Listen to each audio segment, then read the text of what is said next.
Hello and welcome to the Prison Industrial Complex. I am your host, the Benzo Rehab Dungeon. Just kidding. This is the Benzo Rehab Dungeon, and I'm your host, Michael Deebs. You got it right the first time. It is the 29th of April, 2022.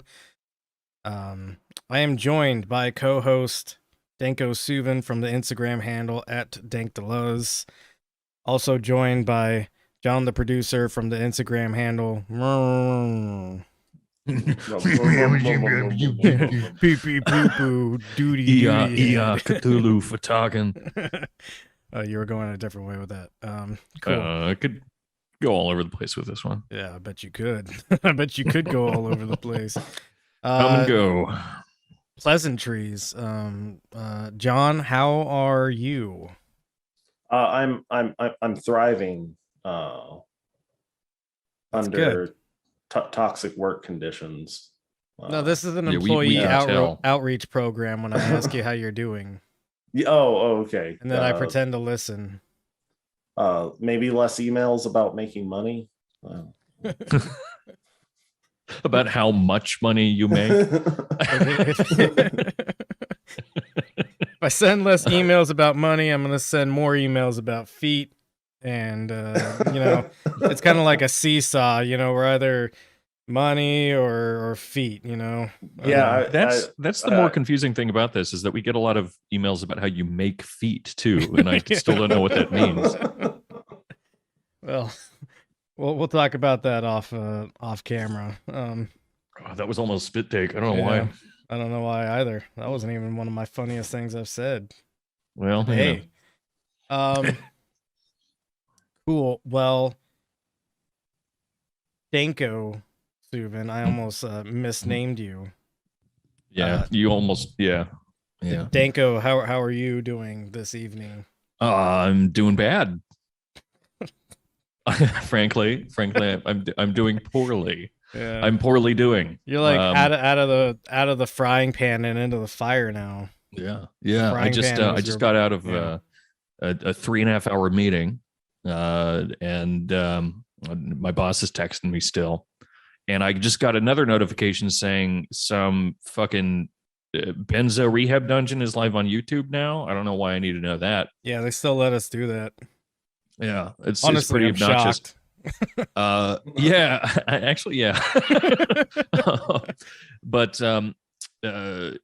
but really the biggest crime here is, I know the cycle of abuse is a thing. Yeah. And it's not a thing that we should, make light of. Perpetuate, right? We can make light of it, Yeah, okay. But we shouldn't perpetuate it. But I'm going to have to. All right. Because I have a cold cheeseburger sitting next to me. Yep. And so this is going to be me passing on punishment from my work to you in the Benzo Rehab Dungeon's first official mukbang. Ooh, very nice. A mukbang for the uninitiated, which, if you're listening to this podcast, I don't think you are. No, a mukbang is a eating video. I think it's a Korean term, actually. The cool thing about you getting a nice mic is that you no longer have the echo in your room, and we can't hear you chewing. So you can't hear the chewing? Yep. At all? That's why I recommend these microphones. They're super good, man.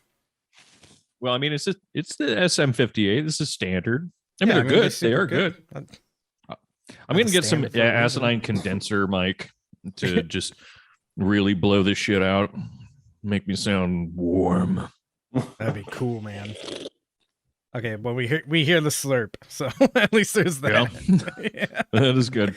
What will the listener do if they can't hear me eat? They'll just have to imagine you eating, I guess. No. Now you're just being gratuitous with it. Nobody eats like that. Yeah, I got to increase the gain on my microphone. Yeah. All right. Well, cool. Enough about that. Do we want to talk about the movie that we watched this week or no? Oh yeah, I watched a shit ton of movies this week. Guys, full of food. Guys, I saw moving pictures. Cool. Yeah, which movie did we watch? Well, you named a couple of movies, and I ended up watching Velvet Buzzsaw, which I, in hindsight, I think regret. And tell me about it, pal. And then after I watched it, I realized it came out like over 2 years ago. So not only did I watch a shitty movie, but it was a shitty movie that's not even relevant to today. Yeah, the art world has changed a lot in the last 2 years. I mean, it's just not relevant. Like it's not a staying movie, you know. It's not a classic. Yeah, they don't even mention COVID. No one's wearing a mask. About, man. You got your mouth full of fucking food, but you could still shit talk, huh? That's fine. Yeah, man. I've been training to do this all my life. All I do is eat and shit talk. Yeah. So Velvet Buzzsaw. So it sounds to me like you disliked it. I thought it was okay at the very beginning, right? Like at the beginning, that was probably the best part of the movie. Yeah, at the beginning, it's like a fun commentary about how like disgusting the art world is, and like the professional art world. You know, like the gallery scene in New York and LA, and I think they have one in Miami too, or something like that. But and you know, it's just these craven. What's that? Ambiguously goes all over the place. Yeah, and you know, just you never know where you are. Kind of like this craven set of people who, you know, aren't interested in like any kind of community art experience or anything like that. It's all about turning a buck, profiting off of this stuff. The main character is a reviewer whose like word is the word of God in the art world, and that's what, you know, drives sales. So you have all these curators kind of vying for his attention all the time and trying to like get the edge on what artist he thinks he's going to, you know, give a positive review to, etc. And so that part was fun, and I you know, it's a little bit cheeky, it's a little bit unserious, but it's still like, you know, getting across what I think is a legitimate point about how the art world functions. Yeah. And then it turns really into bad horror movie. Yeah, and then it turns into a really bad horror movie. Yeah. It transitions from that into, oh no, these paintings are haunted. Yeah. Inconsistently haunted too. Yeah, really inconsistently haunted. The revenge of art is what they don't. At first I thought they were all going to burn you alive. I thought it was going to be a consistent, everyone gets burned alive by these paintings. But no, it's just if there's art around, bad things happen from art. Right, yeah. Which I guess is consistent in a way, but I guess, I don't know. And some of it's way too magical. Like a lady gets her eyes filled with paint. Right, yeah, I don't even know why her skin color changing like that really kills her, honestly. Like, it was a commentary on her race because she was a person of color. Oh no, she is the only person of color that dies in this film, I think. Probably. But does she die first? No. No. So I guess they did it. They made a horror movie without killing a black person first. The most remarkable thing, other than that, about the movie is the fact that we're gonna spoil it, guys. Sorry, well, it's 2 years old, so yeah. Jake Gyllenhaal dies. Yeah, and I don't remember it. Like, well, he very much dies off camera. Okay. So it was he gets fucked up by the sloppiest part of commentary in the whole film. Yeah. Which is a robot installation piece that's supposed to be sloppy and obnoxious, but they just don't get the balance right because this is made by Netflix. Yeah, right. And it's a robot homeless man. I think it's called Robo Hobo. No, he's called Hobo Man. See, it should have been Robo Hobo because that would have been way cooler. That actually works. Hobo Man, what the fuck? But yeah, and he says weird things. He does say one thing that's really funny to me, which is, "I built a railroad once." Yeah, which is very fucking funny in my mind. But otherwise, yeah, he's just anyway, the robot kills him. Yeah, by like fucking him against a chain link fence, I think. Pretty much, but like you don't see that. You just see him like getting pressed against the fence, and I think it's supposed to imply that he's basically cubed by the fence. But like, oh, was that it? Okay. But like, it's weird that it doesn't show it because it shows immense amounts of gore and all the other deaths. But I guess cubing Jake Gyllenhaal was just too much. For some reason, they ended up filming this film linearly, and they ran out of money to cube Jake Gyllenhaal. That's my theory. They spent all that money doing the CGI for the paint skin lady. Yeah. Wait, does that happen after or before? Who cares? Yeah, I don't care. But if anyone's curious where the name of the movie comes from. Oh, yeah, which is the worst fucking ending, I think, ever. Yeah. The name of the movie comes from the name of a punk band that one of the art people was in forever ago. Yep. And nothing else. And because she was in this punk band, yeah, she has a tattoo of a buzzsaw on the back of her neck, and then it says Velvet Buzzsaw on it because that was her punk band's name. And then again, this is like a 2.5-3-year-old movie, so spoilers. She manages to get rid of all the art in her house, and now she thinks she's safe because they finally put it together that the art is what's killing them. And so but she this gets is all art by one specific person, by the way. Like, it's all haunted art by one person. So so this does not end in a way that makes sense. You almost made it sound like it would make sense. But go on. I was going to go into how it doesn't make sense, but you just did that for me. So we'll move on. So she gets rid of all the art in the house, so it doesn't really make sense that she does that because it's only the one painting or one painter's paintings that are haunting people. And then she's, relaxing and meditating in her little garden, and the buzzsaw tattoo on the back of her neck starts spinning and cuts her head off. I don't remember. Yeah, that I'm sure that happened. Actually, I only remember it like cutting open her skin. I don't remember anything else about that. I mean, so much of it is so forgettable. Yeah.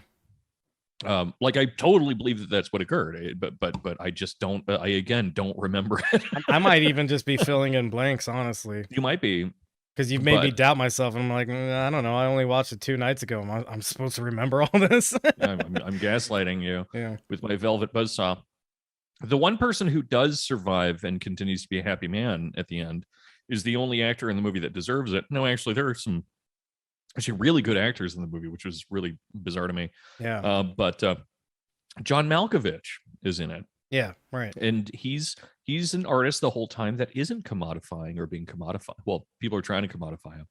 And then he ends the movie by kind of disappearing for like the last third. And then during the credits, he's making sand art on the beach. Yep. Because he's not a fucking sellout, guys.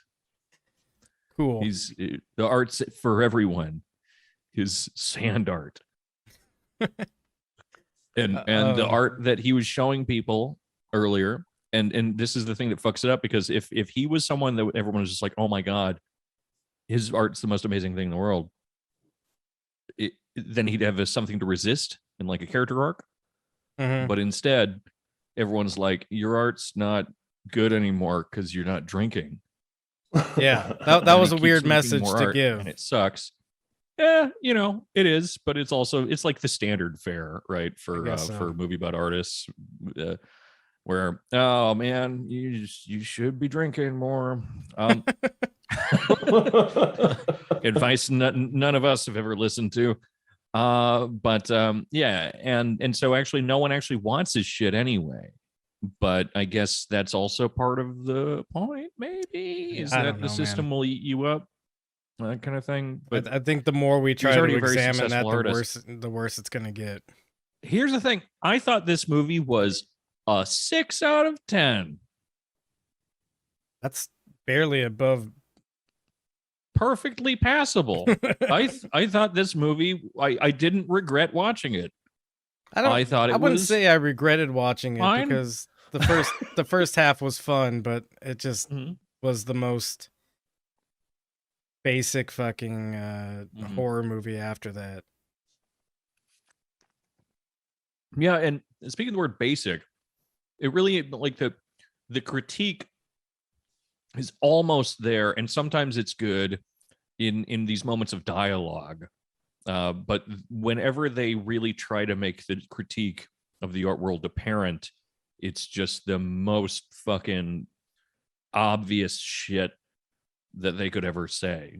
But I guess also people that don't know how art works maybe aren't quite as aware of the fact that it's all money laundering nightmare kind of thing.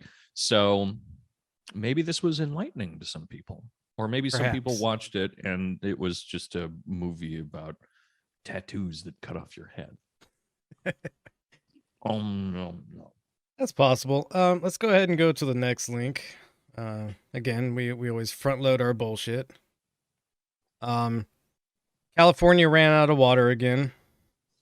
Hell yeah. Nice. So you know, the usual articles and or news segments are on TV. Limit your water use. Shaming. Yeah, sort of stuff. How dare you have a lawn, you fuck. And lawns do suck, but well, I mean, you know, having a lawn in Southern California is maybe a bad idea, but I mean, it's a crime against God. Right. There is that. Who did so shape the earth, and now we are, you know, so maybe acting in rebellion of that. Yeah, like one thing I really like about the Midwest is I don't see fucking palm trees everywhere, because in order to maintain palm trees out here, you would have to commit crimes against nature to do that, right? And yet Californians think that they can have like Southern Californians in the desert think that they can have like an array of beautiful Pacific Northwest pine trees lighting their fucking their lawn, which should be made of this beautiful blue grass and all this shit, and they should all be just fucking plump and like sexually moist. Which is a little fucked up if you ask me. Damn, that's a fine pine. I got a lot of theories about lawns. We don't need to go into those. I do. But anyways, maybe we could though. Yeah. Well, not today. Listener, if you want to hear theories about lawns, oh no, we could definitely do an episode Benzo on that. Rehab Dungeon. Just 1,000 pictures of your penis. Oh, that's gonna happen now. Thank you. Cool. Well, yeah. So, anyways, I'll sell you a bot for $50 that does it for you. Don't water your lawns. Don't also have lawns in Southern California is probably a good start. I always find it interesting when you know, we were talking about this in one of our group chats the other day.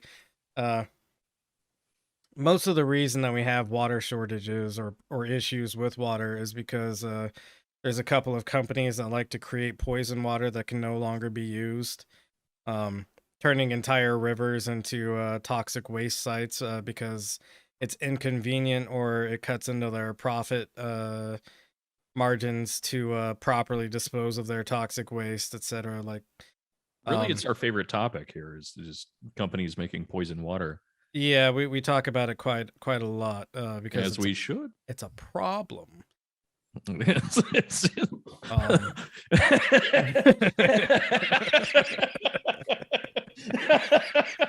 I love I love that actually kind of does, like, we say it as a joke. It's Yeah. kind of a shitpost thing, but that kind of does need to be said, because you can just pump like plutonium into the drinking water of a city and no one gives a shit. Yeah. Just no one fucking cares unless some kind of hilarious just perfect storm of media events causes Obama to come visit you and then pretend to drink the water. Oh man. You know? Yeah. Like, that's the only time that anyone gives or even pretends to give a shit about the fact that everyone's water is made of poison. Or during the State of the Union every year, where Biden says, "Hey, Jack, we're gonna replace some of the lead pipes," and then that came up in my my memories on Facebook. It was time?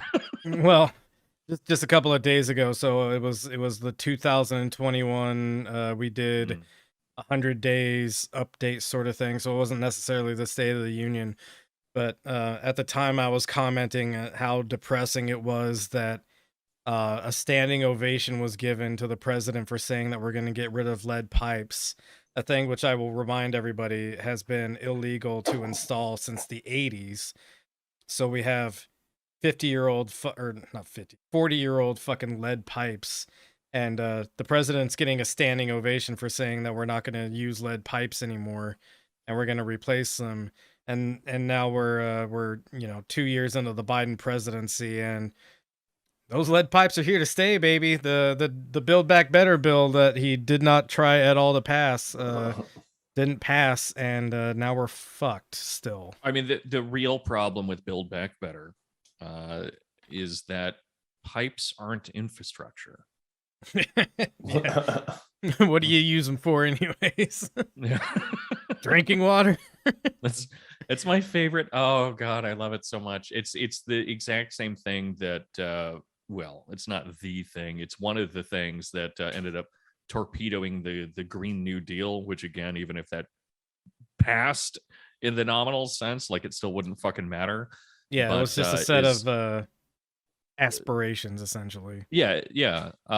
Just this, like, it's Build Back Better was like convincing your husband to take his to-do list and put it on the fridge. Now you got to remind it every time you go for another beer. Yeah, and we can't even do that. Yeah. In this goddamn household. But yeah, one of the things that really ended up torpedoing that, even from like Pelosi's end, was just saying, well, technically this includes things that aren't about climate catastrophe, like a jobs bill. And I think that that's really problematic. Which is so funny to me, because these things exist in all bills, but also, like, you're saying, and for the Green New Deal and for Build Back Better, what they're asking people to do is try to pass a bill that only has either carbon emissions are going to kill us all, we should do something about it, and no one's going to pass that, or it says we need to fill in potholes, and frankly no one's going to vote for that either, because both these things are boring and depressing as shit. Infrastructure is only things that involve you driving to work.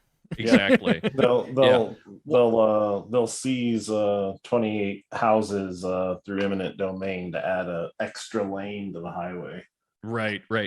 And God, if you're trying to add fucking like buses to the city schedule, you best be aware that is not infrastructure either.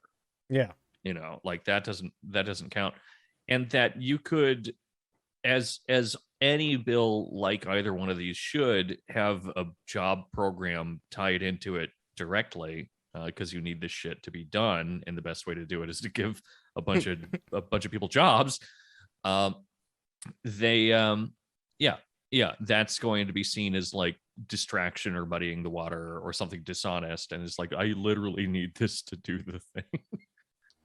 Anyway, it's very cool. Yeah. Next link. A little bit of fun before we well, I guess we have two more fun links. Who just? Oh, you just joined. You weren't supposed to notice that. Who just joined the Discord? Well, it makes a noise. So. Yeah. Well, you were supposed to. Yeah. Now you're watching. Too cool. dumb. Well. So this is a Tesla. Which was summoned using the summon my vehicle phone thing or whatever, where the Tesla autopilot is supposed to work, where like you press a button on your phone and it like goes, all right, I'm on my way, boss, or whatever, and the Tesla auto drives to you. Daddy. I think that it would call you daddy. It has to. It definitely calls you daddy. Yeah. If you're wearing yellow, though, it runs you over. Oh, that should be a sound drop. Oh yeah.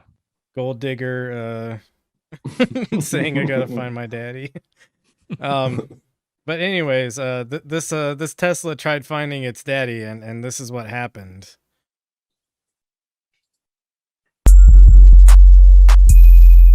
I don't know why there's a sick bass track to it.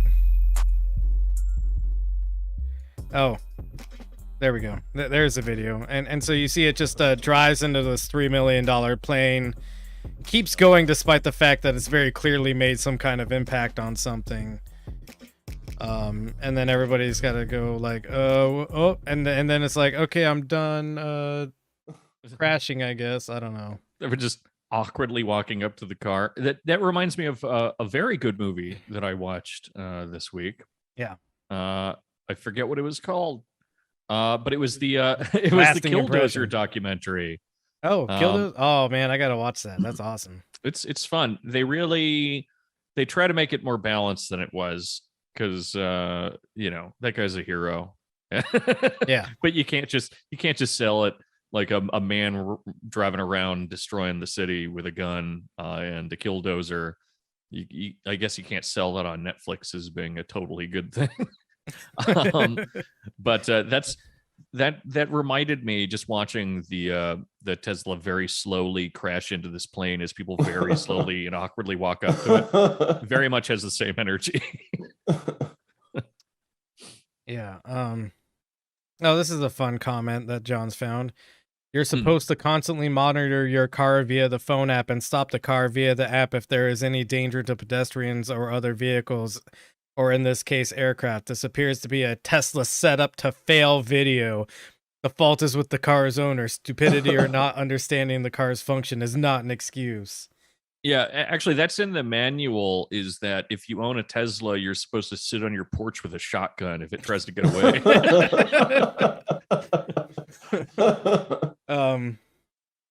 Yeah, I don't know who's trying to throw away $3 million planes. I don't know how much damage it did to the plane, but aircraft maintenance is a very serious trade, and any kind of impact like that probably involves a very lengthy investigation to see if anything was knocked loose. It's a jobs program. Right. Yeah. It's the Tesla jobs program. I mean, actually, it's kind of based that a Tesla ran into what was obviously a private jet, Yeah, I was going to say that actually could have been Praxis. Yeah. But accidental Praxis, though, because it's a car that doesn't know where the fuck it is and can't identify clear obstacles, hits obstacles, and then keeps moving through them. And I think the reason that everybody's walking up to that car so slowly is because they're not sure what it's going to do next. Oh, yeah, exactly. Exactly. Yeah. But it's been wonderful watching now that Elon is, he's having a moment. Unless he backs out, which I think I've got like 40% of me feels like he will, of buying Twitter, that because that's going to take months to be finalized. But now that he's doing that, there's already an army of people doing this at all times, but there's so many people just writing the shit out of his dick online because it's he's amazing. just the hero. Yeah, it's very cool. Very normal behavior from very cool people. This seems to be a Tesla setup to fail video. And so we have one more fun link to get to. Uh-oh. Which is this tweet from Mitt Romney. Hey kids, remember Mitt Romney? Well, I just think I think this new turn that he's taken is pretty based. Desperate polls call for desperate measures, reads the tweet. Dems consider forgiving trillions in student loans. Other bribe suggestions: forgive auto loans, forgive credit card debt, forgive mortgages, and put a wealth tax on the super rich to pay for it all. What could possibly go wrong? I mean, base department, please. Like, yeah. let's fucking do all that. That sounds awesome. That would make people less poor and destitute, and overall better. But we should test it out in like a in a microscopic way first, right? Right. Yeah. In the sense that we should just put a wealth tax on Mitt Romney. Well, what we need to do is we need to get a bunch of sociology students together and have them play a game of Monopoly. But the twist is that one person starts with all the money, and nobody else has the money, so they just die and go to jail. I was thinking Speaking of a game of Monopoly, but one of them, I'll also turn it into a segue. But you have a bunch of sociology students who are playing a game of Monopoly, but one of them has a gun. Oh yeah, no, that's also a prison segue. Good work. And it's funny. So the cool main topic of tonight's episode, and this will be the last episode that we do on this for a while, probably. Just because until one of us goes to prison. Yeah. Oh, yeah. Which we all know who it's gonna be. Oh yeah. It'll be white collar.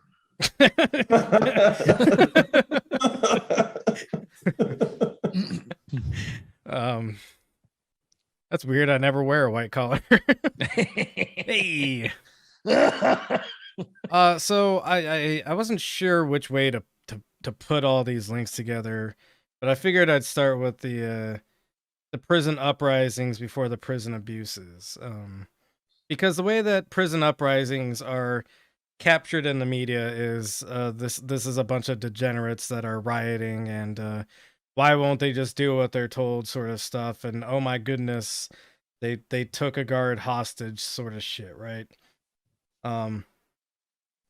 A lot of prison riots are actually attempts to get some kind of reform in the prison that is being uprisen in. These are people who are desperate and without any other means of essentially breaking the power paradigm and changing things. Really the only option they have available to them is to start a riot. Truly and genuinely, that's really all they have, because you can try to go through the and we'll talk a little bit later about the proper channels of I think the prison is being unfair, and why the proper channels don't work and why they intentionally don't work. So I wanted to start with one of the more famous prison uprisings, which is the Attica prison uprising. You want to zoom in a little bit and scroll down to the body of the article, John. All right, so from September 9th to 13th, 1971, prisoners took control of the Attica Correctional Facility in the most well-known prison uprising of the 20th century. They made a series of demands to prison administrators and held about 40 people as hostages. Their demands were included in a manifesto that began, "We, the men of Attica Prison, have been committed to the New York State Department of Corrections by the people of society for the purpose of correcting what has been deemed as social errors in behavior. The program which we are submitted to under the facade of rehabilitation are relative to the ancient stupidity of pouring water on a drowning man, inasmuch as we are treated for our hostilities by our program administrators with their hostility as medication. In our peaceful efforts to assemble in dissent as provided under this nation's U.S. Constitution, we are in turn murdered, brutalized, and framed on various criminal charges because we seek the rights and privileges of all American people. In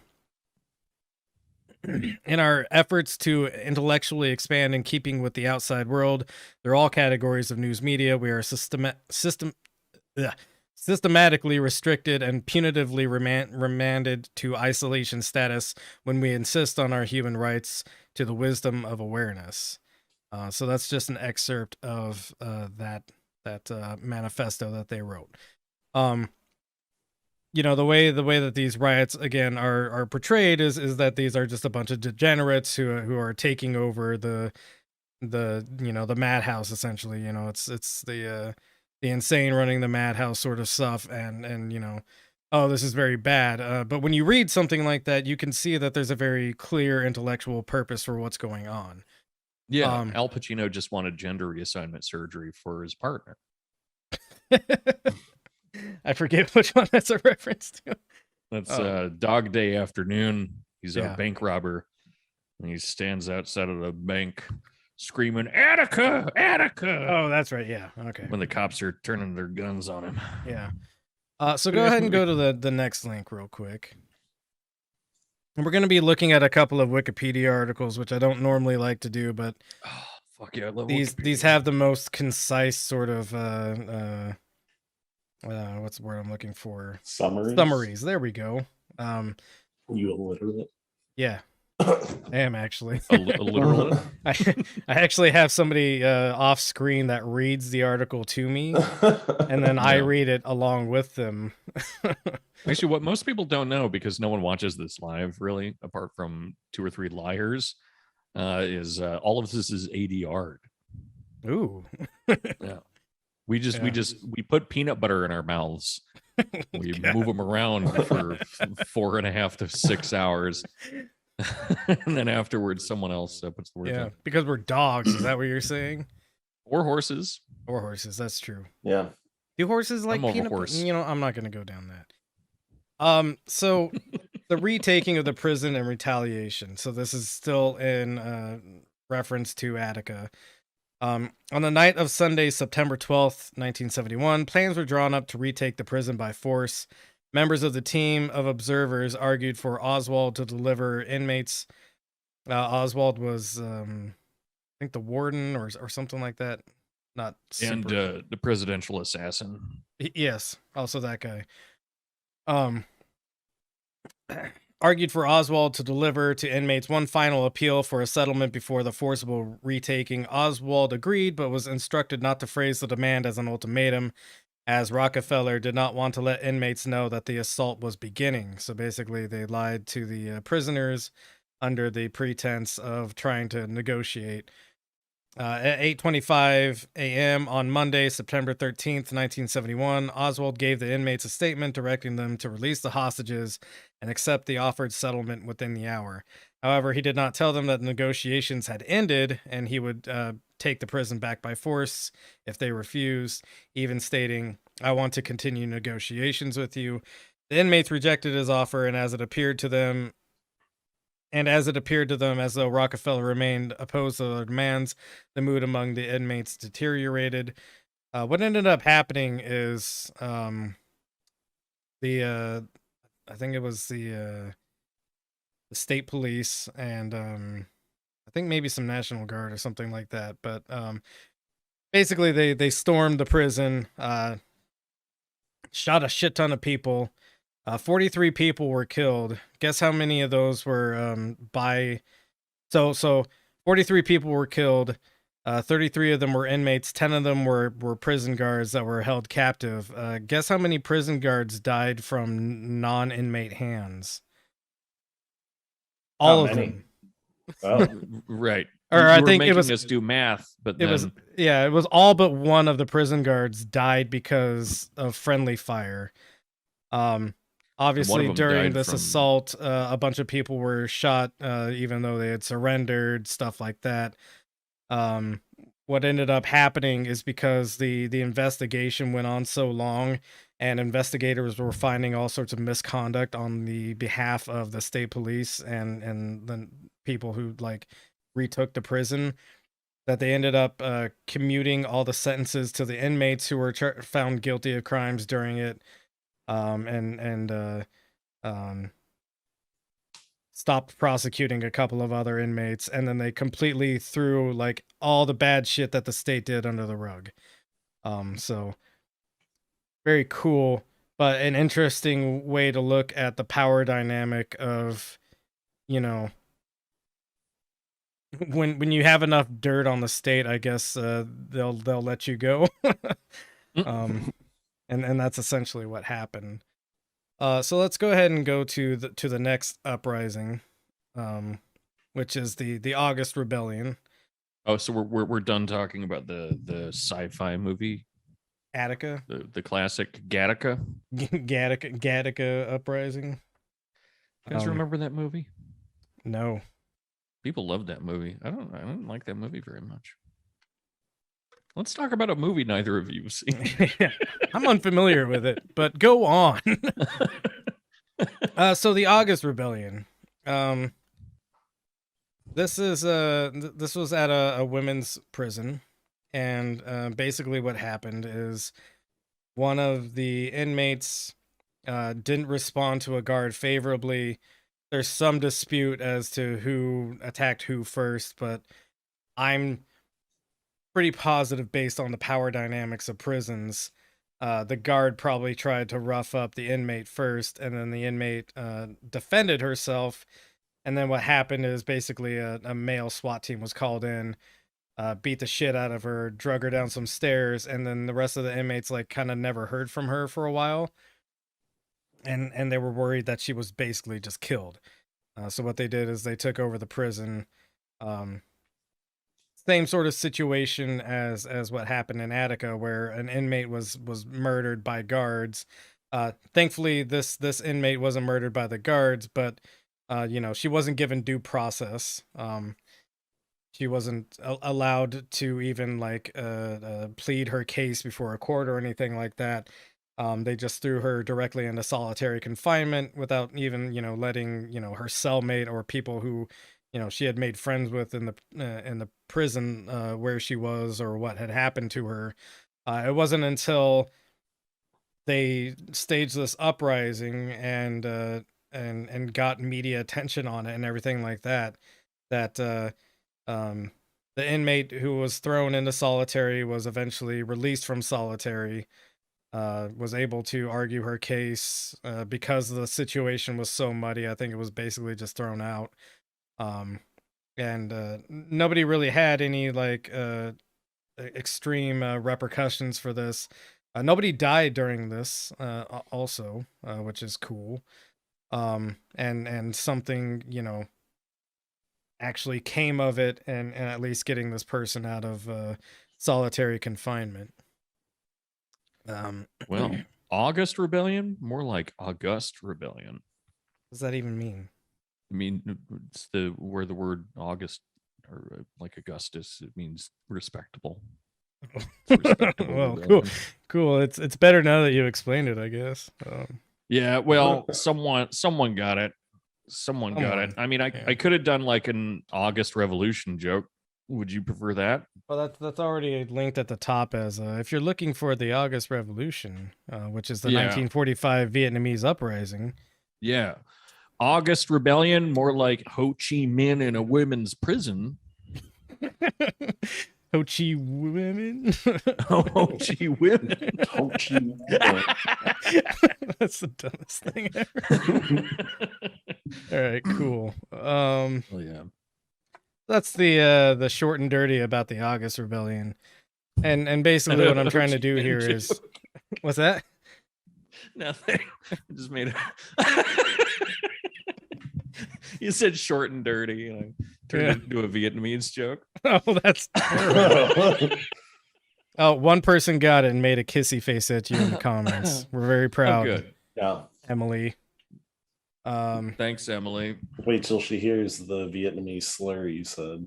Yeah. Yeah, right. Oh god, there's a delay. Yeah. I'm gonna watch all my friends leave me. Yeah.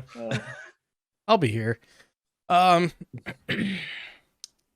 basically the point I'm trying to get across here is that a lot of these uprising and rebellions are a response to prison abuse, right? Yeah. Go ahead and go to the next one, John. The New Mexico State Penitentiary riot. I don't have a pun for this one. I was on a roll. I had one for all of them. Then this one. Maybe you'll find one as we go through. All right, let's try. So this was a prison where overcrowding was a major issue. We'll get into it more later, but a lot of non-violent prisoners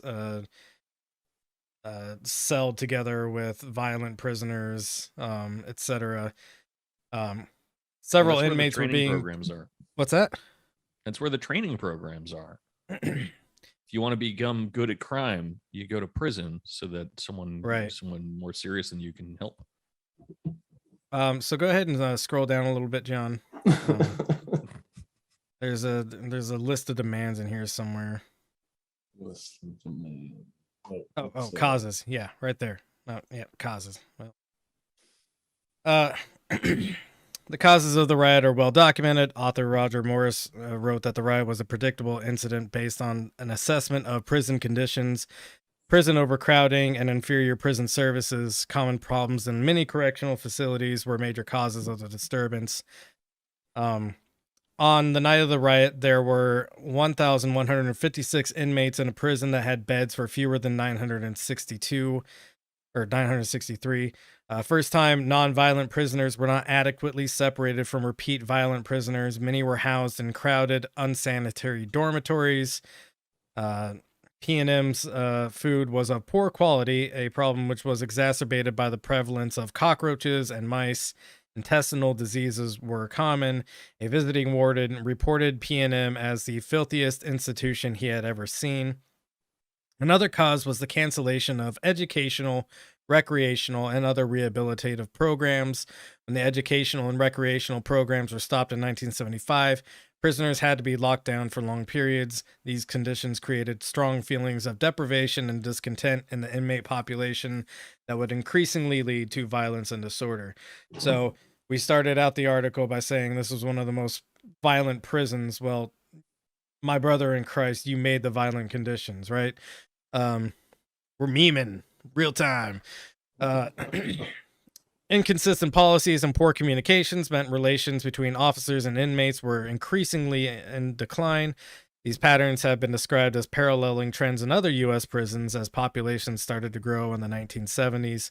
The Attica prison riot was organized with solidarity among prisoners, demonstrated by their lack of interest in attacking one another, whereas the snitch system in the New Mexico penitentiary pitted inmate against inmate, resulting in the distrust among inmates unless identified with a group. Basically, the prison guards were using a snitch system, which also created the prison gang system there. Yeah, they reinvented racism. Right. So again, making the point that a lot of these uprisings are, because there are very legitimate concerns and complaints about how the institution is being run. Go ahead and go to the next link. So this is what's the name of it? The Southern Ohio Correctional Facility, which had a riot in 1993. Sounds like a riot. So the group of identified leaders, which there was technically no leadership, but the government likes to point people out as the masterminds of operations so that they can prosecute them unduly and make an example out of them, which we'll talk about a little bit later. On Easter Sunday, April 11th, 1993, 450 Lucasville inmates, including an unlikely alliance of the prison gangs, Gangster Disciples, Black Muslims, and the Aryan Brotherhood, rioted and took over the facility for 11 days. The prisoners' main concerns were serious overcrowding and mismanagement of the facility, and Muslim frustration stemming from mandated tuberculosis testing. To go into that, the reason that they were having a problem with this is the tuberculosis testing involved an injection which had phenol, I think, in it, which is oh yeah, there we go. It's right here. Yeah. I forgot that this is part of the Wikipedia article.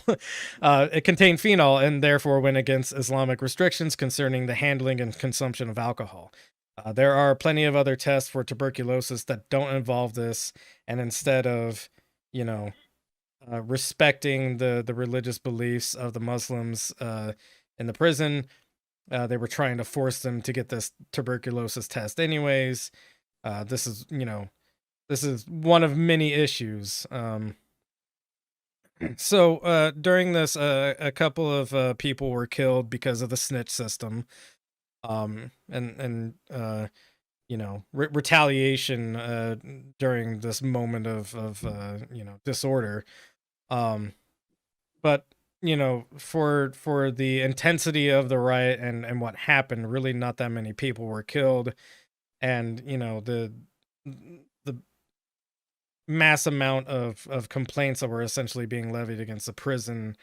You would imagine that people who are now in control of the system and have full power over it, if they really wanted revenge and not just some kind of fair treatment, they would have just started murdering everybody, right?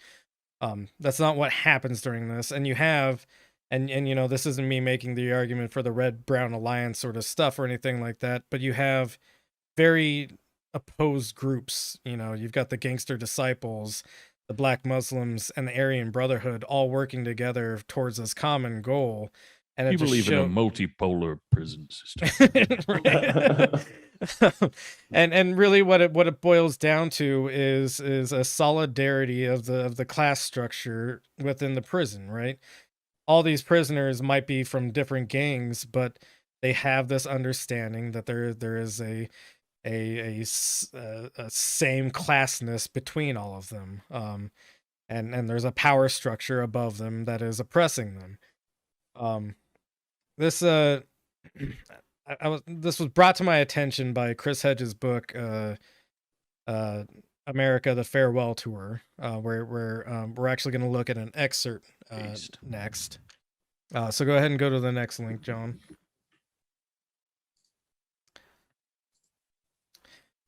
So this is a excerpt from that book, where he's talking to Sadiq Hassan, who was one of the guys that was in the Black Muslims, right? He was kind of pegged as the mastermind for all of this, and he's currently on death row. I think. Still, imagine going through all of that and still getting pegged. Jesus Christ, man! So maybe that's why you do it. Maybe that's yeah, I guess so. Yeah. It's the only way to get a good pegging in this country. Yeah. Start a prison uprising. I mean, cops, they're well trained in the searches. Good, great. It's reaching into your butt, John. love that we did all that. So this is an excerpt from the book. I highly recommend it. It was one of the best books I ever read. But this is Chris Hedges interviewing Sadiq Hassan, who again was from the Black Muslims and was identified, not pegged, by the state, identified by the state as being a leader, even though he kind of clearly wasn't a leader. And it's on record, like they have a recording of someone like doing the investigation, basically saying and admitting like, no, he wasn't a leader. There were no leaders really. So even despite all that, he's still gotten the death penalty for it, and he's still sitting on death row. But one of the reasons I kind of wanted to bring this up is because the book makes this interesting observation, and I'll start reading now.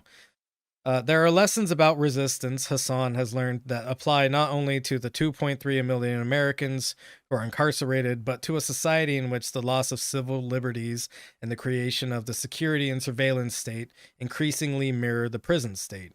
Revolt, he said, must include certain elements. Those who rebel must understand how systems of power work, otherwise effective resistance is impossible. Revolt requires a disciplined and hierarchical organization and an incorruptible leadership to prevent betrayal, anarchy, and bloodshed. To maintain unity, there must be a commitment to nonviolence and a refusal to allow intrusion from personal racial or religious animosities, including the hatred many prisoners feel for homosexuals and those who are informants or snitches for the prison administration. Divisions among the oppressed, Hassan said, are gifts to the oppressor. There must also be a clear set of achievable demands and an active support network outside the prison willing to mobilize on behalf of the rebels. Any revolt requires transparency, including informing the authorities in advance of a protest and articulating demands. Prisoners who mobilize an entire prison cannot hope to keep anything secret given the swarms of informants, he said. Scroll down, John. Finally, a revolt requires a willingness on the part of the rebel leaders to sacrifice and even lose their lives. For him, Hassan said, this last element is made possible by his faith. So there's a couple of things to dig into there. Namely, I would push back against a little bit of the nonviolence stuff because a lot of times violence isn't really defined in a very clear way, and I think sometimes violence is a little bit justified. But I think trying to be nonviolent is probably a good idea. Other things that matter is you know, how he talks about divisions among the oppressed are a gift to the oppressor. You know, this isn't like a anti-leftist infighting sort of call sort of thing, but you know, understanding that we all kind of have to eat the same shit pie, and maybe, you know, since we're all eaters of the shit pie, maybe we have something in common, which is that we probably don't want to eat the shit pie anymore. I don't know. So he continues. Eat the shit pie. Yeah, that's what we're on our way to, friends. The shit pie. No longer eating shit pies. That's the best we can hope for, and maybe the worst we can imagine. I don't know. It's easier to imagine the end of the world than the end of shit pies. I'm just worried that that when we're 65, that we're just gonna be like hideously deformed with tumors.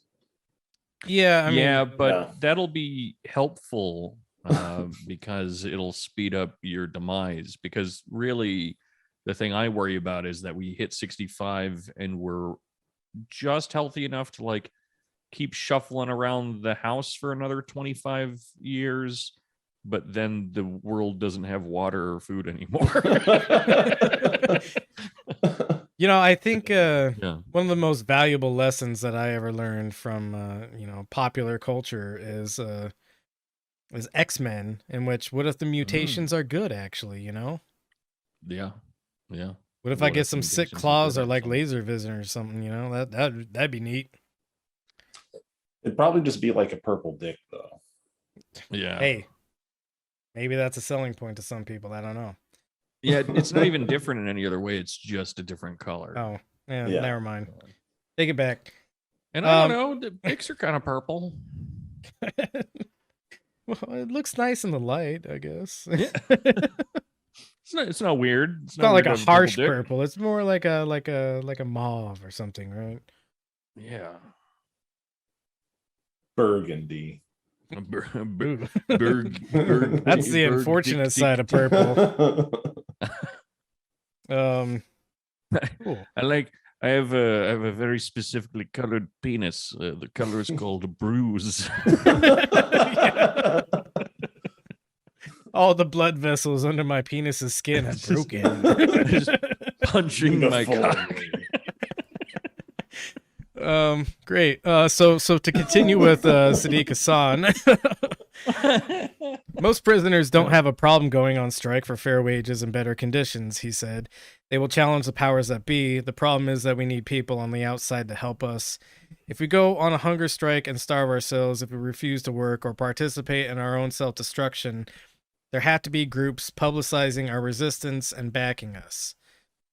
I wanted to read that part especially because, you know, you might be in society right now and you go like, well, how does that apply to me? I'm in society. I can't be outside the prison. And I would say that this has a a consistency with an international community of people who are interested in not bettering, just their own countries, but all of our countries. Mike is literally trying to get you to mail bombs to Ukraine now. That's not what I'm trying to do. That is not what I'm saying. Proxy war is also bad. Envelopes. I thought it was anti-vegan propaganda so that we could train doves to smuggle files up their ass to prisoners. That'd be cool. Yeah. But we can't, but that's not vegan, so we can't be vegan. Can you actually train doves like that? Yeah, I mean, carrier pigeons and shit. Yeah, like those are pigeons. Pigeons and doves are the same thing. Well, Mike. no, doves are 1,000 times stupider. Yes, exactly. Yeah. Pigeons and doves are not the same thing. Pigeons are weird and disgusting creatures, but they're very rat-like, intelligent creatures as well. And they aren't can doves fit just a type very of pigeon? large metal yeah, file but like the dumb dove. It's pigeons are a type of dove, I think, but like one is stupid and one's smart. So when I said that pigeons are doves, I was absolutely correct. Whatever, man. It's not what you meant, though. My doubt. No, it's absolutely what I meant. Just fucking come on, go ahead. But I'm just saying that the problem might be it would be difficult to get a dove or a pigeon. I thought you were going to say something serious, but we're still butt. that would be difficult. Yeah, which is they why have I tiny think asses. Well, how do they shit so much? This is like a step away from the Wait, like, do the doves have files in their here. butts, or do we? Did I misunderstand that part? I guess with the thumb drive, you can kind of smuggle anything inside anything now. Because knowledge is power. The digital age. Cool. Yeah. How about bees that carry these things into your rump? No, we don't have any of those anymore. Yeah, those are going away. All right. Never mind. Yeah. Dumb idea, Dorian. Yeah. Danko, sorry. I just wanted to have bees in people's butts. Simple needs. Let's move along. Yeah. No more bad ideas. Not going to stop there. By move along, I meant next link, John. Sorry. Oh, sorry. No, that's on me. That's on me. Just the awkward silence of waiting for me to say something stupid again. No. So we've looked at a bunch of prison uprisings and their concerns, and now I think it's a good time to validate these concerns with some very fun statistics. Hell yeah. So this is from the Prison Policy Initiative. New data, state prisons are increasingly deadly places. This is from the Bureau of Justice Statistics. So this is the system accidentally telling on itself, I guess. Go ahead and... Did you Google BJ statistics? I should have. John, don't do that. Because I did some math earlier today, actually, around something similar. Yeah. Which, yeah, I was sorting out how many times you would have to jizz in order to make a 0.035 ounce or like 0.99 gram razor blade, so you could kill yourself to escape from your masturbation addiction. Yeah. Apparently, you only have to jerk off fewer than 15,000 times. Okay, well, I mean, it really depends on the size, right? So that might be true for you, but I mean, this is average load. Yeah. And okay. The thing is that you really you can only get like a couple of those out in a day, before it starts to diminish a bit. It's all diminishing returns after you jerked off 12, 13, 14, 15 times a day. God made man with limits for a reason. Exactly. You could just jerk off till you die of dehydration if you hate yourself that much. That's true. But I want us to smelt cum iron into a tiny razor blade. But I would make the real question. Go ahead. Is that you just keep making more jizz until your body starts to, reintegrate it. And that generally takes place over about 2 days, right? So you can, that's when you reach maximum load, right? And so if you only come once every 2 days, maybe you could actually get it done faster. I'm not sure. I have to do more math. All I'm saying is I bought a whole bunch of measuring cups. Good. Okay. Well, little shot glasses, and spoons, and bunch of pony dolls, and the detectives needles. the detectives are gonna have a real hard time when they find you with your throat slit and a bunch of cum in your hand. Be like, why are these jars all over all of his radiators? Anyway, what's happening with prison? Dying more, actually. Oh. Go ahead and go down to the graph. The graph kind of says all you need to do to say. Deaths by suicide, homicide, and intoxication are on the rise in state prisons. Number of deaths in state prisons by unnatural cause of death, 2001 to 2018. So the rate goes from 168 back in 2001 to 311 in 2018. It is really cool looking at this and realizing that you are significantly more likely to die by your own hand in prison than by homicide, and in recent years way more likely to overdose than homicide. That's pretty fun. That's a food for thought, kids. So even though these prison conditions have been made extremely more violent, inmate on inmate homicide, hasn't seen quite the same rate of rise as drug or alcohol intoxication and suicide deaths. Still rising a lot. Still rising a lot because, but yeah, like I said, it has much. been made a much more vicious system. Go ahead and we'll get into later about why this is probably the prison guards' fault, but who cares? Go ahead and go to the next link. So another very alarming statistic is for suicide and deaths linked to drugs or alcohol, it's the first few days in jail that are the deadliest. Go ahead and go down to the graph below. More than half of all jail deaths occur within a month of admission. For people who die from drugs, alcohol, or suicide, even a day or a week can mean the difference between life and death. Drug and alcohol intoxication, the median death is 1 day. So that means that there's quite a few deaths that happen before an entire day has passed. Suicide, 9 days. Again, these are all median time served before death. Accident. Weird word to use, in my opinion. I don't know how you haven't. Go ahead. When you have more fatal accidents than you have suicides by one.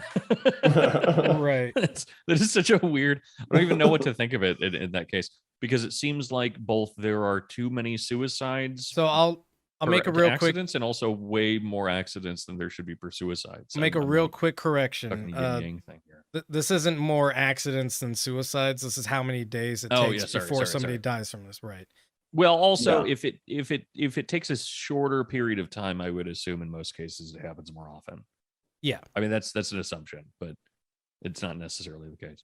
Right. I just wanted to be pedantic about that point. But yeah, no, but that's even more like ominous and bizarre though. Is that if you die of an accident in prison, the average amount of time it takes for you to have a fatal accident is 10 days. Yeah, that's the most. It's just like I get like there's probably a point.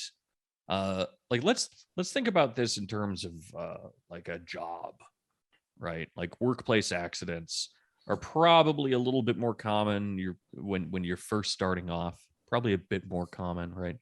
And then over time, it becomes increasingly more likely, however, if you didn't have an accident your first month, that you will eventually have an accident, right? Like eventually people will have an accident.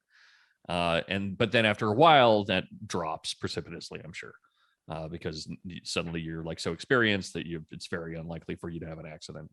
And then it probably increases somewhere because you become a brain damaged complacent. Complacency kills. Or that, yeah. but the idea of within a week and a half having a fatal accident, like even doing like, I don't know, painting fascia on like mansions or something like that seems absurd, or like doing electrical work or something. Like I'm sure again that accidents are probably pretty common when you're starting off with these things, but what accidents happen when you're in jail? You're in a box, right? And that's why like I think you accident slip down the stairs. Yeah, accident is a very weird term to use here because I don't think there's such a thing as accidents in workplaces. You know. Oh, I see where you're going with this. No, I'm just kidding. But accident is a weird. I mean that you're kind of right though. Yeah, in this context, I'm right because it's weird that they're in such a controlled environment and an accident is happening somehow. Well, also, I mean, like in terms of workplace accidents or like road accidents, there's no such thing as an accident. I've accidentally killed a couple of people on the job, man. but yeah, I mean, all I know is that Epstein probably accidented himself. Yes. Yeah. Epstein had an accident. It was an accident that all the cameras didn't work, and he was accidentally not watched for many hours, and yeah. What are we looking up and why? How many accidents can I have?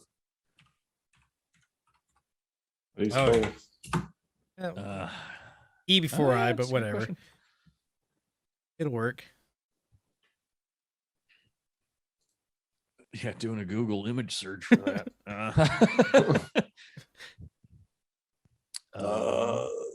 Just go to the timeline that CNN put there. That'll. There you go. CNN put there. Down. Oh, there it is. Yeah.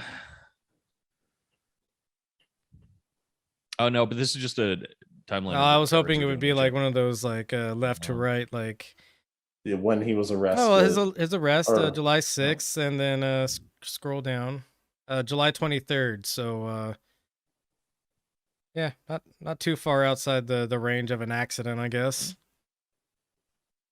But maybe a little bit outside of the range of suicide. Yeah, it must have just been an accident, guys. I mean, I was trying to make my bed the other day, and it's not a thing that I do very often, to be fair. So accidents happen. But I got one of those sheets wrapped around my neck, and wow, that's weird. I just yeah, and I just I fell off the bed. I started choking. It was really rough. Your knee-shaped lamp left a bruise in the middle of your back. Yeah, exactly. Are you sure that wasn't the malevolent spirit that most assuredly lives in your haunted old Milwaukee house? Yeah, in your drop ceiling. Yeah, 100% chance there's a psychopath up there. Oh yeah. Yeah. I leave treats out for him at night. I bought milk just for that, milk and cookies for the drop ceiling man. Homicide 29 days is the median, and illness is 33 days.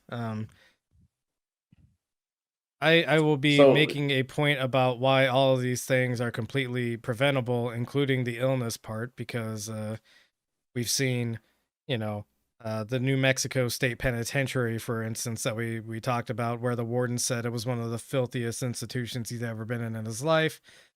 Overcrowding leads to more persistent illness. Overcrowding means that prisoners aren't being properly taken care of. Lots of factors that go into why illness is a leading cause of prisoners when it doesn't really have to be. A lot of preventable illness. I haven't been able to find solid statistics for what happened to prisoners during COVID-19, but I know that there is definitely some horrific numbers that we are going to see come out of the prison system in relation to that. Say what you will. At least they weren't in an old folks home. Right, yeah. At least they weren't in an old folks home in New York, which is probably the worst place you could have been during COVID. Thank you. Cuomo with your pointy nipples. Oh, yeah. John, go ahead and go to the next depressing link. What was that face, Mike? You didn't like thinking about Cuomo's nipples? No, I somehow part of my drink wasn't mixed properly, and I think I just took a shot of vodka in my mixed drink. Okay, so you do like thinking of Cuomo's nipples? Yeah, no. Yeah. The little barbells poking through the shirt. Yeah, dude, that's so hot. So this is about inmate abuse statistics. Go ahead and zoom in a little bit so I can read better. Oops. No, that was actually okay. That's good. Prisons are commonly portrayed as violent and unsafe. Inmates are believed to be rowdy and threatening, in part due to the violent offenders who are in the system. However, while physical and sexual attacks among inmates occur across the country, prison staff are also responsible for abusing inmates. In a study that involved almost 7,000 inmates in 12 state prisons, 21% of physical assaults the participants experienced were committed by prison staff, while 19% were committed by other inmates. You might be able to do math and go, wait, that's only 40%. Where's the other 60%? This is only physical assaults. I dug through all the fucking side links on this. This is only physical assaults that resulted in some kind of serious injury. 60% of assaults are just like, oh, I got a couple of bruises and like maybe we got into a little scuffle or whatever. 40% of them lead to serious injury. 20% of that 40 or 21% of that 40% is on behalf of the guards. 19% is by other inmates. This means that the prison guards are technically more violent than the inmates by a pretty far margin, because you only have a couple of guards per, a lot more inmates, right? We're using a smaller pool to to a more violent end, I guess. When staff members are the attackers, or sorry, I should read the rest of that paragraph I was on. The results of this study and years of investigations and numerous former and current inmates who reported physical and sexual assaults show a sordid history and reveal a disturbing pattern. When staff members are the attackers, the abuse of power has led to even deeper problems within the system. Whether prison officials ignore violence among inmates and staff, mock and demean those in need, or threaten victims who try to report abuse, the negative impact on culture, safety, and rehabilitation are far-reaching. So, another, thing that needs to be read into the statistic here is that there is a very large incentive for a prisoner to not report abuse by a guard, right? You're taking the person who has all the power over you and saying, hey, what you did to me was wrong, and expecting them to not continue to do bad things to you. Go ahead and go to the next link. Look, Dad, I just wanted to have a quick sit down about all the beatings you've been giving me. Right. And then Dad reaches for his belt because Dad is a maniac. No, sorry, Dad. I'm really busy right now. Will 4 p.m. Thursday work for you? So another thing that guards like to do is they like to run informant networks. And this is from the Innocence Project. Unregulated jailhouse informant testimony deeply harms our justice system. So what could be worse than going to prison for a crime you didn't commit, in part because someone fabricated testimony against you? Making matters worse, those people providing that testimony receive leniency in their own cases or other benefits in exchange for their untruthful testimony. Unregulated jailhouse informant testimony sends innocent people to prison and even to death row, while costing taxpayers millions and failing to bring justice to victims of crime. Jailhouse informant testimony is one of the leading contributing factors of wrongful convictions nationally, playing a role in nearly 1 in 5 of the 367 DNA-based exoneration cases.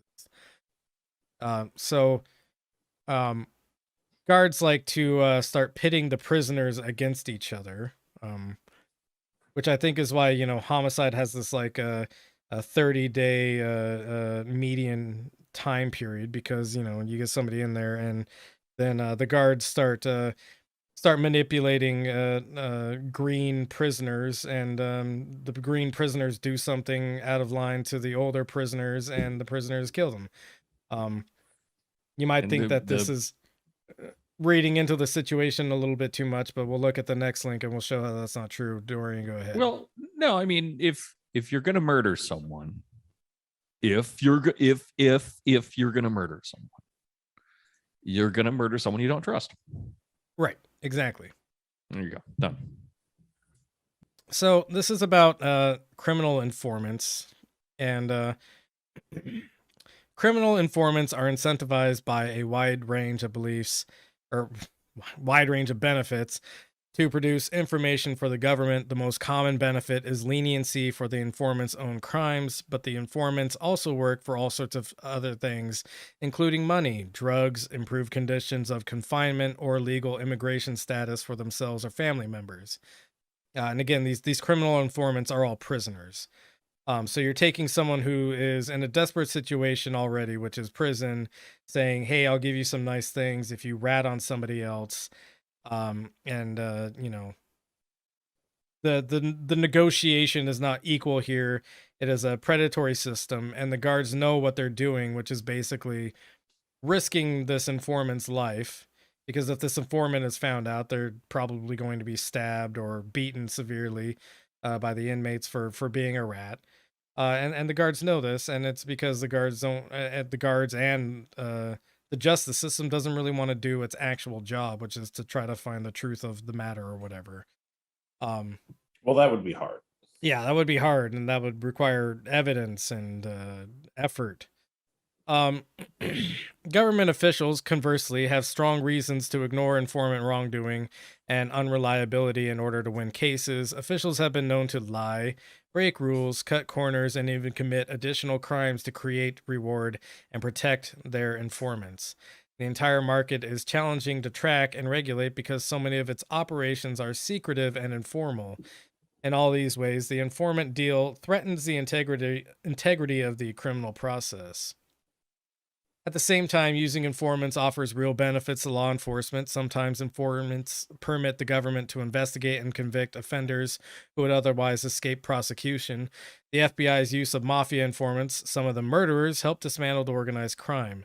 Kenneth Lay, the corrupt CEO of Enron, was convicted based on the testimony of numerous cooperating defendants. More broadly, the informant deal has become an integral part of American plea bargaining, a way of negotiating and resolving thousands of cases as well as generating evidence. In sum, trading leniency for information is a risky public policy with deep implications for the entire criminal process. This piece explains an especially fraught version of that policy, the use and reward of jailhouse informants. Go ahead and scroll down a little bit more. Jailhouse snitches, an especially problematic kind of informant. Jailhouse snitches, sometimes referred to as in-custody informants, are a particularly risky and unreliable category of criminal informant. Like all informants, they provide evidence to the government in hope of receiving a benefit, but they have additional characteristics that make them especially poor witnesses. They are incarcerated, so they are surrounded by a ready-made supply of vulnerable targets who are already suspected of criminal conduct. At the same time, because jailhouse informants are under the control of jail officials, there are many benefits and incentives for which they can exchange information, including food, cigarettes, visiting privileges, phone access, and cell assignments. Simply being in jail incentivizes informants to come up with information and educates them about how to do so. Prisoners learn from law enforcement and from other prisoners a wide range of practices and expectations about how to be a jailhouse snitch. While incarcerated, for example, detainees may acquire new skills in gathering and fabricating information, learning how to find news reports, how to steal other prisoners' legal papers, recruit family members on the outside to do research, or to collude with other prisoners. We don't have to go through all of this, but basically this leads to a bunch of really shoddy evidence. It puts the life of the informant at risk because they become a snitch and people want to kill them now. And this is, yet another instance where the the prison system, the warden and the guards especially, are creating a system where they're the source of the violence and mistrust among prisoners that is leading to the violence in the prison system. I guess that's all I had to say about that. If anybody has anything they'd like to chime in with. Yeah. We love to see it. Yeah. We love to see a system making things so people have to eat each other. Hell yeah. I love though that like apparently cops are so lazy they have to teach convicted fucking criminals to be cops for them. Look, John, it's like you can give a man information, but if you teach him how to fish for that information, he'll get murdered 28 days into a sentence. Yeah, he will get murdered before the first month he's in prison. Or accident. Yeah. Suicided. Accidentally suicided. Go ahead and go to the next link. So this is a pretty lengthy thing that I read most of. I'll be honest, I didn't read the whole thing. You son of a bitch. But this is go ahead and go to the top so I can read the. So this is from the American Journal of Psychological Research. It is published on July 20th, 2005. And it's titled Cell Assignment Among Violent and Nonviolent Offenders and Its Effect on Recidivism. Read that goddamn abstract. Yeah. Yeah. So the abstract reads, often the prison system places nonviolent offenders in cells with offenders that are more violent. Some believe this has led to a rise in violent encounters among inmates. Kirkman, 2002. According to observational learning, seeing violence leads to doing violence. The purpose of the study was to examine the effects of cell assignments for nonviolent and violent inmates. Individuals celled with more violent offenders tended to commit more violent subsequent crimes. These results have implications for the importance of cell assignment among inmates. Well, shit. I'm mostly a prison abolishment guy, abolitionist. There you go. Yeah, I found the word. Took me some time. Honestly, abolish words. Yeah. You know? Abolish words too, yeah. This is never talk. Yeah. I'm down. But you know, vow of silence right now. Maybe someday in the distant future we can go into why a lot of supposed violent offenders aren't even actually violent offenders. But you know, as long as we have a prison system that seeks to remove certain people from our society who have been deemed unfit for society, maybe it would be a good idea to have a classification. And I think nonviolent crimes are things that you shouldn't be jailed for. But when you put non-violent offenders with violent offenders, you create a situation in which that non-violent person now has to become a violent person in order to essentially survive their assigned cohabitation, right? And that's basically all this 195-page document says, for as far as I read it, which was I think like 50 pages before I got tired. But yeah, that's a bad thing that happens. And we shouldn't do that. That's all I got. Prisons are bad. Yeah, prisons are bad. And broke our vow of silence, you fuck. Oh shit. Oh, fuck. Damn it. I already forgot. Go ahead and go to the next link. And this has to do with rehabilitation, which doesn't really exist in prison. And specifically not rehabilitation, you know, for like violent behavior, but rehabilitation for drugs. Which one of the biggest tragedies of the prison system is that so many people are locked up with their only crime being that they're having a chemical dependency issue. and you know, they're having trouble controlling themselves because of it. These are oftentimes non-violent people, not even people who are, you know, doing a crime that has any kind of victim whatsoever. This is legalized booze cruising. Yeah, legalized booze cruising, you know, bro. But no, but seriously though, this is, you know, this is people who are struggling, and their only crime is having a substance that you're not supposed to have. And then, you know, this is from go to the top. Sorry, I forget the organization I got this from. Oh, yeah, that's way up there. Oh, National Library of Medicine. Thank you. So yeah, that highlighted portion. So this little sub thing here, access to treatment. Drug education, not drug treatment, is the most common service provided to prisoners with drug abuse or addiction problems.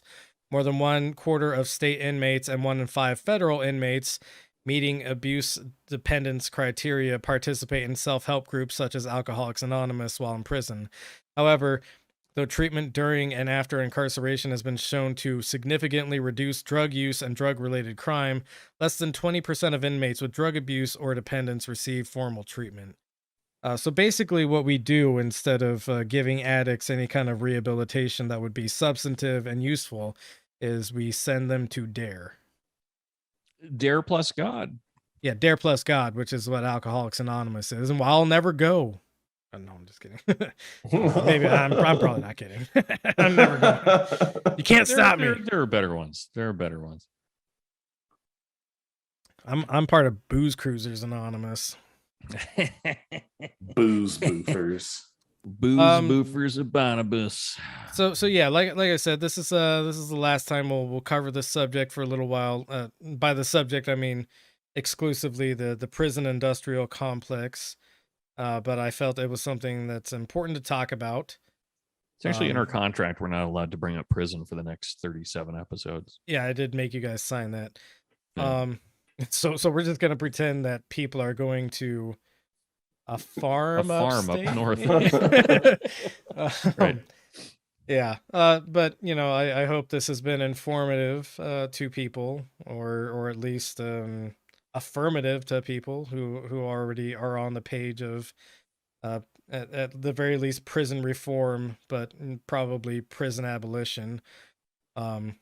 And you know, if there's anything we missed that you think we really need to talk about, let me know, and maybe someday in the future we'll talk about it. Does anybody have any final words before we move to some mouthwash, since we've been talking about nothing but the grim reality of the prison system for the last hour and a half? Man, you know, I just gotta say, you know, like I always say, pee pee poo poo, pee pee poo poo, pee pee poo poo. You know, I don't feel like you've taken this very seriously. Yeah. But no, I mean, can we talk for a brief period about how cool DARE was, though? You know, actually, I just looked over at the comments, and Emily says DARE made me want to do drugs, which that's the point. I think, honestly, it can't be something else. People who would otherwise bully you give them to you all the time. Yeah. What else does DARE teach us about drugs? Sometimes you inject LSD into your eyeball, was something that I was told.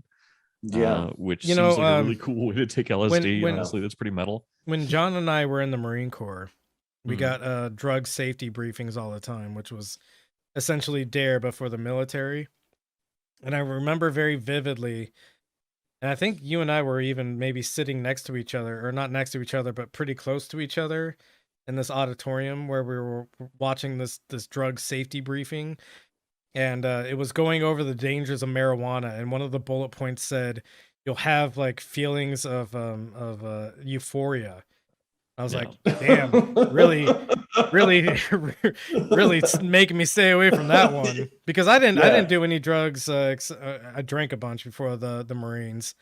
I didn't do any drugs until after the Marines, and it was partially because I saw that thing that said marijuana, feelings of euphoria, and I was like, man, I would love some euphoria right now. Yeah, that's always to feel something other than hate.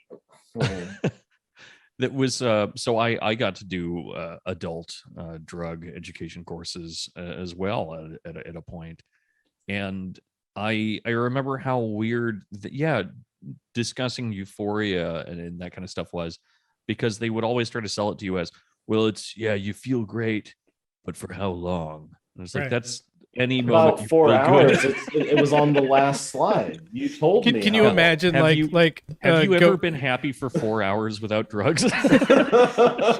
going to somebody who's like, I don't know, their first baby is born, and you're like, yeah, you're happy right now, but for how long? Yeah, that's like always saying been, that at somebody's wedding. Like, yeah, you guys are happy right now. That's what I was going to say. And I've done a bunch of I've been the reverend at a bunch of weddings, and that's how I always end my speech. Is well, I finish my speech. They say, the whole I do thing, and then after they do that, I end up looking both of them in the eyes, one after the other, and I say, yeah, you're happy, but for how long? Yeah. Huge argument against drugs is that you're only happy temporarily. Yeah, you're only happy till you die. As opposed to my lifelong happiness, in which I never feel any pain or sorrow. Yeah. See, that's pretty cool. I do remember. So I had this guy, Officer Rose, who sucked. He was great. Man, my mic keeps getting limp. Tighten that bad boy up. Spelled Mike, M-I-K-E. Yeah. But he was awesome, and I remember him telling a story once about why you shouldn't get tattoos. And it was a really mundane story, but it sticks with me for some reason, where apparently he had a buddy that got full sleeve tattoos. Okay. And then he went golfing with him and his cop buddies.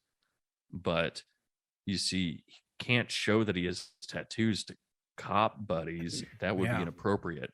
And so they were golfing out in a really hot place. I don't fucking know. And Palm so desert. he had to wear, just golfing in the desert. And he had to wear a long sleeve shirt. And it would look weird if he wore a long sleeve shirt with shorts. So he had to wear like a sweatsuit in the desert playing golf. And imagine how miserable he was. And it's just like, what a bizarre array of made up problems. You know why that guy, that cop guy couldn't show his tattoos? Because they were racist. Yes. Because the swastikas look bad in public. Yeah. Right. So that was pretty cool. Yeah, so Dare was awesome. Let's get some mouthwash, motherfuckers. Actually, real quick, there was another point I wanted to bring up about the drug thing. There is probably a reason that people in prison don't get any kind of drug rehabilitation, and that's because they want these people to come back to prison at some point. Yeah. For all the previous episodes that we've discussed where, prisoners are essentially free labor, etc. I don't even know if it's I'm sure that's part of it, but I don't even think it's that well thought out. No, it's a happy accident. Yeah. But I think it's one of those things where God, maybe this was like 10 years ago now, but there was this huge controversy over prisoners having pillows. And how fucked up it was that we allowed prisoners on death row to have pillows. And so, like, why would you give them drug rehab if you don't want to give them like pillows or like it's or something? So it's cruelty one way or another, but this form of cruelty has this long-term benefit, which I think I think largely it's probably not that well thought out, but I think there's probably a couple of like really evil people in the prison system that are like, oh sure, they'll keep being addicted and we'll keep getting them back as free labor, sort of stuff. Yeah. Because there are those kind of despicable, craven weirdos. Those exist. Charlie Kirk is one of them. Wes Craven weirdo. Ben Shapiro's one of them. That's how these fucking guys think. If you end up looking 16 in your 30s, I think you become a weirdo conservative monster. That's probably true.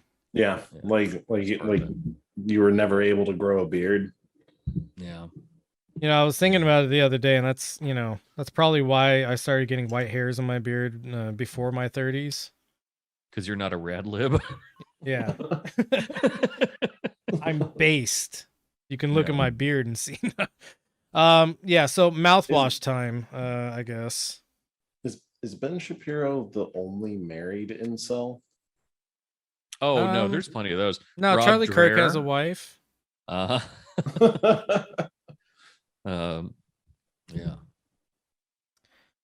So right, what's next? This article is about NFTs, which we love. Very cool stuff. The Bored Ape Yacht Club was hacked recently, and please read the headline. It's one of the very rare good ones. I'm having trouble understanding. I'll do it. Hack on Bored Ape Yacht Club NFTs leads to a 3 million simian oblivion. What the fuck does that mean? I'm into it. John, scroll down. Okay. So what you see here are Bored Ape NFTs. Yeah, it's not a real yacht club. As far as I know. What were you going to say, Danko? Go ahead before I say my shit. No, just that it's not an actual yacht club, which might clarify that. Yeah. So hack. Scroll up so I can read it. Up. Oh. Hack on Bored Ape Yacht Club NFTs. So just hack on this NFT group leads to a 3 million simian oblivion. And it just sounds cool because simian oblivion. Simian oblivion. So someone just hacked them and took a bunch of money, and that's awesome. Yeah. Awesome.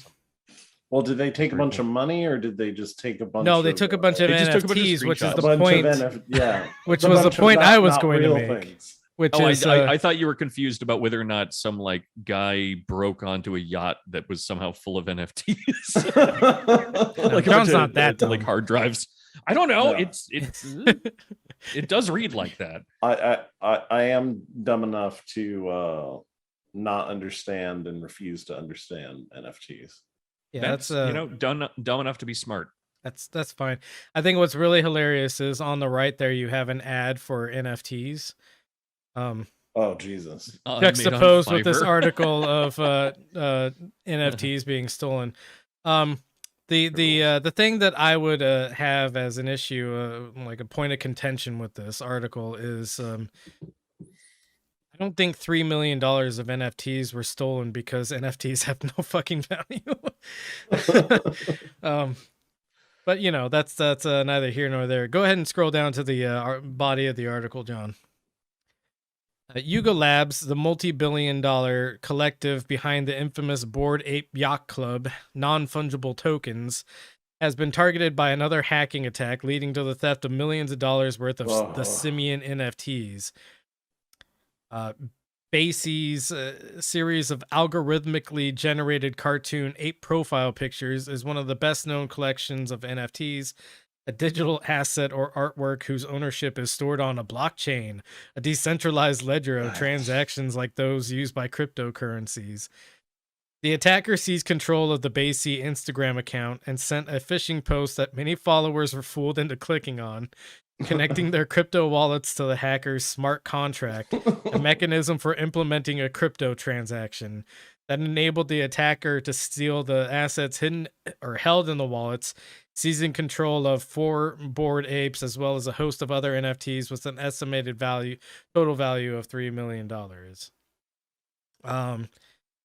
So basically these fucking crypto bros who are always, putting themselves as ahead of the curve or like super in tune with the evolving techno finance landscape were defeated by a simple phishing attack and lost millions of supposed dollars of pictures of apes that are bored. Hell yeah. Hey, Mike, give me your password. I will not do that. Please. Maybe we should accelerate global warming. No. That's actually a Bitcoin finance proposition. Oh fuck! Yeah. There's no way to get away from it. So that's a little bit of mouthwash, and then our last bit of mouthwash. Listener of the show, Mandy Moorehol Makes Music is their Instagram account. You can also look them up on Spotify under the name Mandy Moorehol. Just think of Mandy Moore, the pop star, and then add HOL to it, and now you've got their name. It's Mandy Moore and Andy Warhol. Right, it's a mashup of those things, which I thought would be self-evident by my explanation, but I don't know. Thanks, man. No.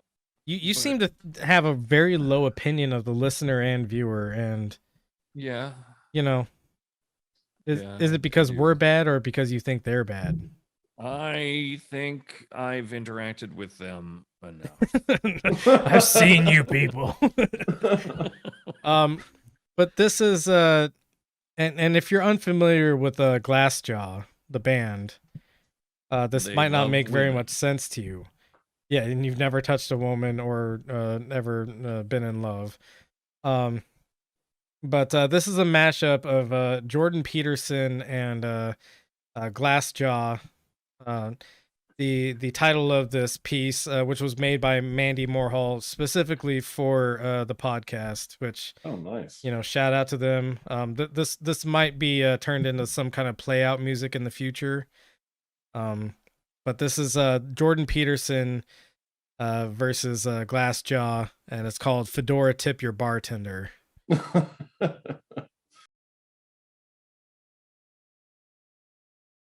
So yeah, basically the same thing. Yeah. Yep. So anyways, thank you to Mandy Moorehol Makes Music. Also Mandy Moorehol on Spotify. They have a new album out, which is it's Over Socialized Baddies Without Organs, I think is what it's called. Nice. You can look it up on Spotify. I'm sorry for blanking at the last minute on the name of that, but I think that is the name. We'll refund your fee. Yeah.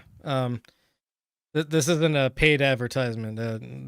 They're a listener and a friend of the dungeon, as far as they send me flowers all the time, so that probably doesn't. Yeah.